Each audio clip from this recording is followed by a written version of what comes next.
நாத்து நல்லா இருக்கியா? பூரிச்சுட்டேன், சாப்பிடு, சூடா இருக்கு. என்னென்ன இருக்கு பூரி? நீ பூரிய பாக்கும்போதே தெரியுது. ஒரு மாதிரி எண்ணெய் குடிச்சி சப்புன மாதிரியும் இல்ல, உப்புன மாதிரியும் இல்ல, ரெண்டு கட்டறால இருக்கு. அதுக்கு ஒரு குருமா. ஒரு மாதிரி என்னன்னு தெரியல. ஒரு வாசமும் இல்ல, ஒண்ணும் இல்ல.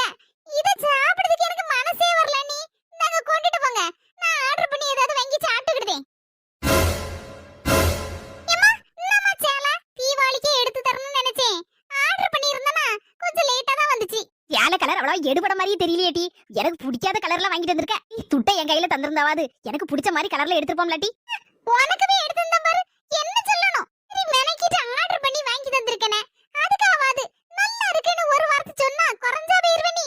என் மனசு எவ்வளவு சங்கடப்படுது தெரியுமா நீ இப்படி சொல்லும்போது? இதுக்கு நான் வாங்கி தராமலே இருந்திருப்பேன். பேசி முடிச்சிட்டியா? கொஞ்சம் முன்னால உங்க அண்ணி எவ்வளவு பாசமாட்டு பூரி சுட்டு கொண்டு வந்திருக்கேன், சூடா இருக்கு சாப்பிடுங்க.